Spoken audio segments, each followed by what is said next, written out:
The Baltic Sea has always been a body of water defined by geography and power politics. It is shallow, narrow, and ringed by nations with centuries of history of conflict and uneasy coexistence. Today, it is once again becoming a front line between Russia and NATO. The addition of Finland and Sweden to the alliance has transformed the Baltic from a contested space into what some analysts call a NATO lake. Yet even in this environment, the quiet war beneath the surface remains critical. On one side, Russia continues to rely on its fleet of Kilo-class diesel-electric submarines. On the other, Sweden is preparing to launch its new A26 Blekinge-class boats. The question that matters is simple. Which of these designs is better suited to dominate the shadows of the Baltic? To answer that, one has to understand the strategic role each submarine is expected to play. Russia maintains part of its submarine force in Kaliningrad and Leningrad Oblast. The Kilo-class, in its most recent Project 636.3 form, is a workhorse. Designed originally in the 1980s, it was considered a black hole for its very low noise signature at the time. Today, despite upgrades, the design shows its age.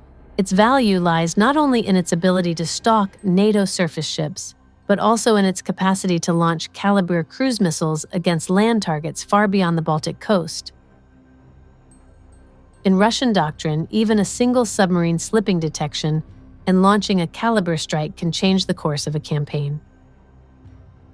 The Swedish A26 Blekinge-class comes from a very different design philosophy. Where the Kilo is a product of Soviet-era priorities, range, firepower, and simple ruggedness, the A26 is a response to the unique environment of the Baltic Sea. Saab Kockums designed it to operate in shallow waters, filled with acoustic clutter, where stealth and endurance under air-independent propulsion are more valuable than sheer missile load. The A26 represents Sweden's attempt to leapfrog into the future of conventional submarine design. It incorporates a Sterling AIP system that allows it to remain submerged for weeks without surfacing.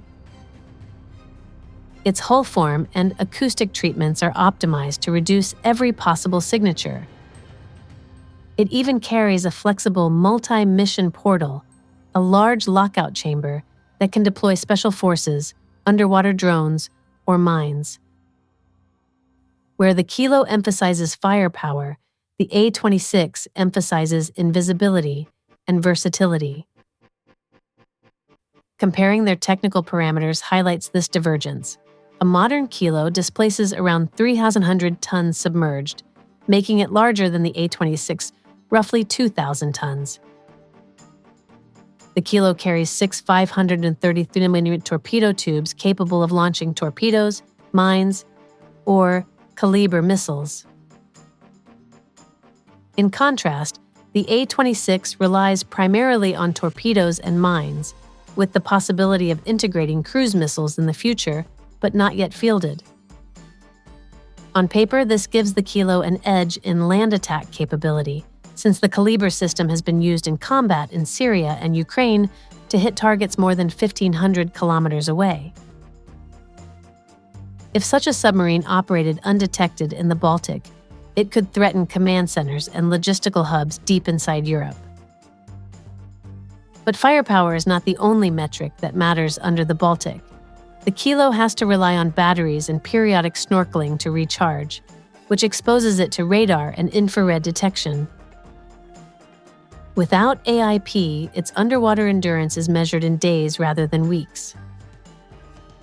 The A26, with its Sterling engines, can remain submerged for extended patrols and exploit the shallow, acoustically complex environment to remain hidden. Sonar technology also plays a role. The A26 will carry a distributed sensor suite designed specifically for the Baltic, with passive and active arrays meant to filter through the noisy underwater landscape.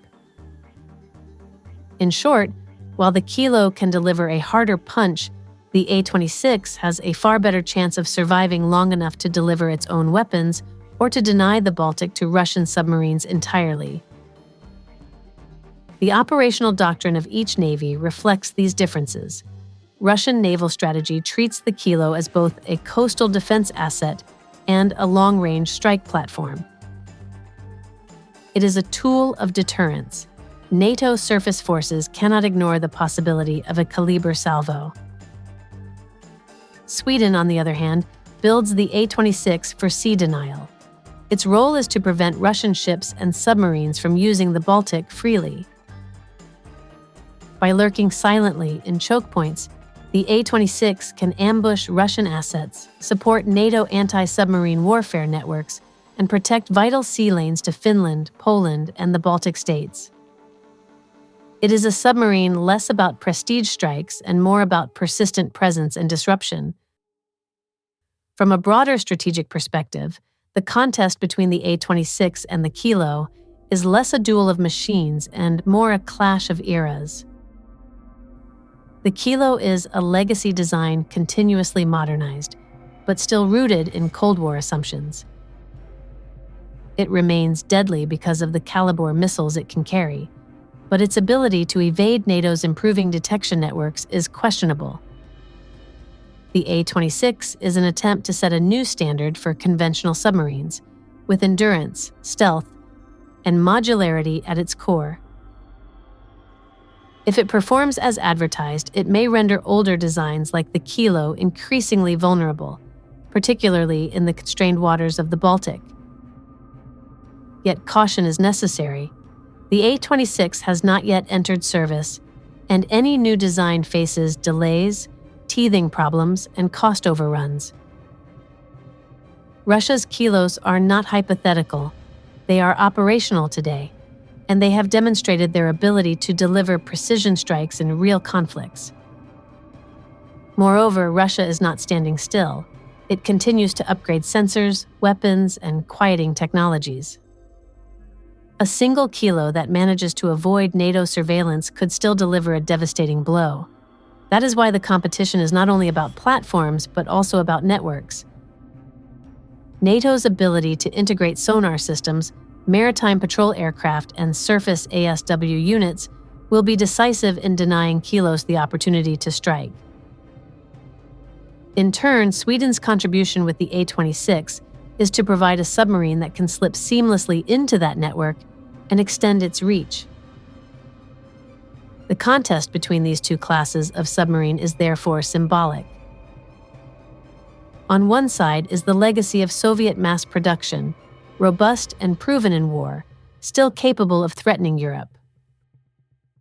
On the other is the Nordic vision of future warfare, stealthy, modular, networked, and specialized for a unique battle space. The Kilo embodies brute force and proven weaponry. The A26 embodies the belief that technology and environment-specific design can neutralize raw firepower. Ultimately, the decisive factor will not be which submarine looks better on a specification sheet, but how they are employed in real operations. If NATO maintains a dense anti-submarine barrier and uses the A26 as an invisible guardian of the Baltic, Russian Kilos will find themselves increasingly constrained. If Russia can exploit surprise, slip past the net, and unleash its Kalibrs, it will prove that even outdated designs can still be lethal in modern war. The balance of undersea power in the Baltic will thus remain one of cat and mouse, of patience and stealth, rather than outright slugging matches. As the A26 enters service later this decade, analysts will watch closely to see whether it truly delivers on its promises. Will it make the Baltic a graveyard for Kilo-class submarines, or will the old Soviet design continue to punch above its weight? That is the question that will define the next chapter of undersea warfare in Northern Europe. And as always, if you found this analysis useful, remember to like, subscribe, and share. That way you won't miss the next episode in our Nordic Shield series, where we continue to explore the silent but decisive struggle for control beneath the waves.